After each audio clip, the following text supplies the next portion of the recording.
श्री स्वामी समर्थ. स्वामी महाराजांच्या कृपेने तुमच्या सर्व इच्छा मनोकामना पूर्ण हो. उद्या आहे किंक्रांत तसेच कर. आता या दिवशी जर आपण काही उपाय केले, काही सेवा केल्या तर त्या खूप खूप प्रभावी ठरतात. पण या दिवशी जर आपल्याकडून काही चुका झाल्या तर त्याचे दुष्परिणाम देखील आपल्याला भोगावे लागतात. भरपूर वेळा आपण म्हणतो की मी पूजा केली, सेवा केली, तरी पण मला त्याचे फळ का मिळाले नाही, उलट मला दुष्परिणाम हे भोगावे लागले. तर आता आपण काय जाणून बुजून चुका करत नाही, पण आपल्याला या गोष्टी माहीत नसतात आणि त्यामुळे आपल्याकडून या छोट्या छोट्या चुका होऊन जातात आणि या चुकांमुळेच आपण केलेल्या उपाय असेल, सेवा असेल तर त्याचे फळ हे आपल्याला पाहिजे तसे मिळत नाही. मग आता या करीच्या दिवशी आपण घरामध्ये अशा काही भाज्या आहे की ज्या चुकूनही बनवायच्या नाही. तसेच असे काही पदार्थ आहे की ते पदार्थ या दिवशी जर तुम्ही आवर्जून बनवले तर आपली वर्षभराची कटकट असेल, गरिबी असेल, दारिद्र्य असेल तर ते दूर होण्यास मदत होत असते. आता या दिवशी काय करावे व काय करू नये याबद्दलची सर्व माहिती आपण आज या व्हिडिओमधून जाणून घेणार आहोत. तत्पूर्वी तुम्ही चॅनलमध्ये नवीन असाल तर चॅनल लाईक करा व सबस्क्राईब देखील करा. कमेंटमध्ये श्री स्वामी समर्थ किंवा ओम महालक्ष्मी नमः लिहायला विसरू नका. फार वर्षांपूर्वी शंकरासूर नावाचा एक राक्षस होता. तो लोकांना फार पीडा देई. त्याला मारण्यासाठी देवीने संक्रांतीचे रूप घेतले. या संक्रांत देवीने शंकरासुराला ठार केले आणि लोकांना सुखी केले. संक्रांत देवीने मकर संक्रांतीच्या दुसऱ्या दिवशी किंकरासूर नावाच्या राक्षसाला ठार मारले आणि त्याच्या जाचातून प्रजेला मुक्त केले. म्हणून हा दिवस किंक्रांत म्हणून पाळला जातो. पंचांगात हा दिवस करी दिन म्हणून दाखवलेला असतो. हा दिवस शुभ कार्याला घेतला जात नाही. आता या दिवशी आपण सकाळी लवकरच उठायचं आहे. अगदी तुम्ही ब्रह्ममुहूर्तावरती उठलं तरी पण चालेल. या दिवशी अंघोळ करताना अंघोळीच्या पाण्यामध्ये आपण चिमूटभर काळे तीळ टाकायचे आहे. 2 थेंब गंगाजल देखील टाकायचं आहे. अगदी आपण मकर संक्रांतीच्या दिवशी, भोगीच्या दिवशी देखील हे अंघोळीच्या पाण्यामध्ये टाकलं होतं. पण या दिवशी यासोबत आपण थोडंसं मीठ देखील टाकायचं आहे. यामुळे आपल्यामध्ये जी काही नकारात्मकता असते तर ती नकारात्मकता देखील दूर होत असते. तसेच मीठ हे आरोग्याच्या दृष्टीने देखील चांगलं आहे. त्यामुळे अंघोळीच्या पाण्यामध्ये आपण मीठ हे आवर्जून टाकायचंच आहे. आता या दिवशी आपण कुणाशीही वादविवाद, भांडण-तंटे हे चुकूनही करायचे नाही. आता आपल्या आसपास असे काही व्यक्ती असतात की आपलं आणि त्यांचं कधीही पटत नाही. त्या व्यक्तीला जर आपण आपल्या समोर बघितलं तर आपला राग हा आणखीनच वाढत जातो. अगदी आपला चांगला मूड असला तरी तो मूड खराब होत असतो.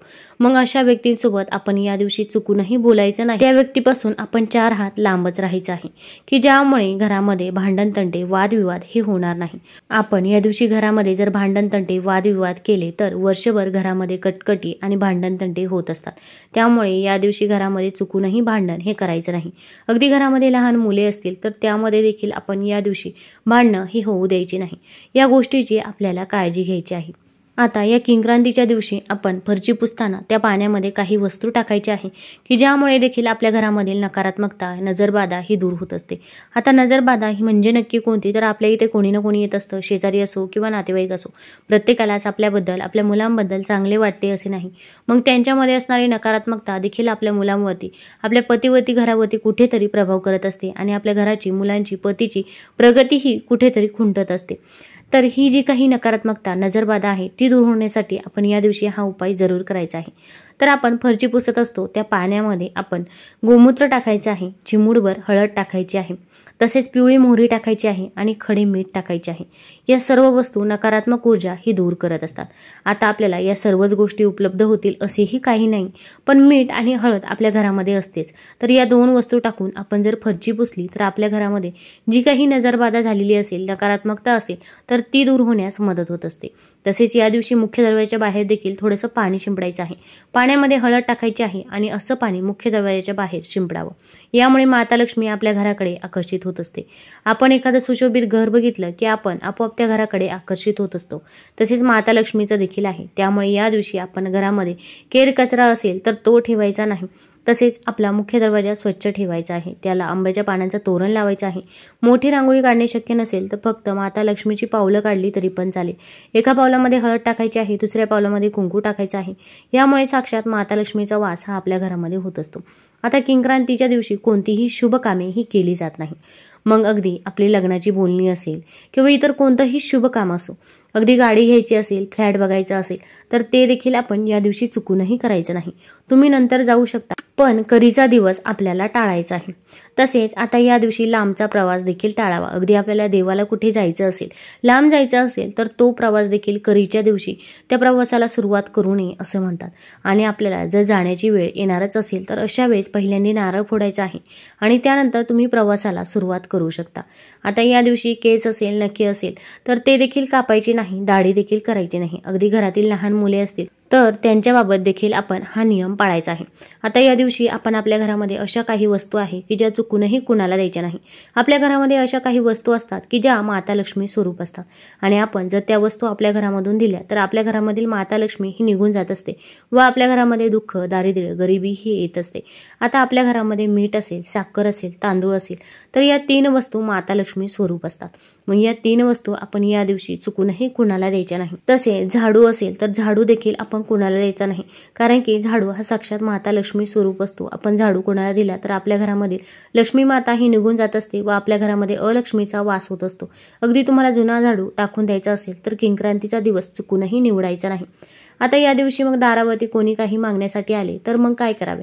मग अशा वेळेस तुम्ही अन्नदान करू शकता किंवा एखादा ग्लास भरून पाणी देऊ शकता, पण ती व्यक्ती आपल्या दारातून तशीच जाता कामा नये. तसेच आपल्या दाराजवळ जर पाळीव प्राणी आले, मग कुत्रा असेल, मांजर असेल, गाय असेल तर त्यांना देखील हकलून लावायचं नाही किंवा त्यांच्यावरती देखील आपण या दिवशी काठी उचलायची नाही. मग तुम्ही देखील त्यांना काहीतरी खायला देऊ शकता. पण आपण या दिवशी जेवढं पुण्य करू त्याचे फळ हे आपल्याला कित्येक पटीने मिळते. पण जर आपल्याकडून काही चूक झाली तर त्याचे दुष्परिणाम देखील आपल्याला भोगावे लागतात. या दिवशी दिवसभरामध्ये तुम्ही नामस्मरण करावे. तुम्ही श्री स्वामी समर्थ या मंत्राचा जप करू शकता किंवा तुम्ही ज्या देवतेला पूजता तर त्या देवतेचं आपण या दिवशी आवर्जून नामस्मरण करावं. नामस्मरण जर केलं तर आपल्या घरामध्ये सुख, शांती, समृद्धी येत असते आणि आपल्यावरती येणारी संकट ही हळूहळू कमी व्हायला सुरुवात होत असते. आता या दिवशी दूध असेल, दही असेल तर ते देखील आपण कुणाला द्यायचं नाही. तसे तर आपण संध्याकाळी दूध दही कुणालाही देत नाही, पण या दिवशी अगदी सकाळी देखील दूध दही कुणालाही द्यायचं नाही. आपण जर असे केले तर आपल्या घरामध्ये धनहानी होण्याची दाट शक्यता असते. आता या किंक्रांतीच्या दिवशी अशा काही भाज्या आहेत ज्या बनवायच्या नाही, पण या दिवशी आपल्याला काही पदार्थ जरूर बनवायचे आहे. तर त्यामध्ये आपण अगदी धिरडे बनवू शकता किंवा भजी बनवली तरी पण चालेल, कारण की या दिवशी कर ही तळायची असते. मग कुरडई तळू शकता, पापडी तळू शकता, असे कोणतेही तळण्याचे जे काही पदार्थ असतील तर ते पदार्थ आपल्याला या किंक्रांतीच्या दिवशी आवर्जून तळायचे आहे. याला कर तळणे म्हणतात. आपण जर घरामध्ये कर तळली तर आपल्यावरती येणारी जे काही संकट आहे तर ते दूर होतात अशी मान्यता आहे. आता आपली आजी देखील नेहमी सांगायची, जेव्हा पण कर असेल तेव्हा ती कर तळावं लागते. मग आपण संध्याकाळी पहिल्यांदा नैवेद्य देवापुढे अर्पण करायचं आहे. मग तुम्ही कोणताही पदार्थ बनवणार असाल, कोणताही तळणारा पदार्थ पहिल्यांदा देवापुढे ठेवावा आणि त्याच्यानंतर आपण ग्रहण करायचं आहे. या दिवशी मांसाहार हा पूर्णपणे वर्ज्य करायचा आहे. तसेच कांदा लसूण देखील आपण जेवणामध्ये घ्यायचा नाही, कारण की कांदा लसूण हा देखील तामसिक आहारामध्ये मोडला जातो. तसेच पायदळी पडलेलं अन्न असेल किंवा उष्ट अन्न असेल तर ते देखील या दिवशी आपण चुकूनही ग्रहण करायचं नाही. आता कोणत्या भाज्या आपण या दिवशी घ्यायच्या नाही, बनवायच्या नाही, तर त्यामध्ये आपण दुधी भोपळ्याची भाजी या दिवशी चुकूनही आपण बनवायची नाही. तसेच या दिवशी आपण मसूर डाळीचा वापर देखील करायचा नाही. जी लाल मसूर डाळ असते तर तिचा वापर चुकूनही करू नये. तसेच उडीद डाळीचं सेवन देखील आपण या दिवशी करायचं नाही. या गोष्टी आपल्याला लक्षात घ्यायच्या आहे. आपण जर असे केले तर आपण जी काही पूजा केली तर त्या पूजेचे फळ हे आपल्याला मिळत नाही, उलट दुष्परिणाम हे भोगावे लागतात.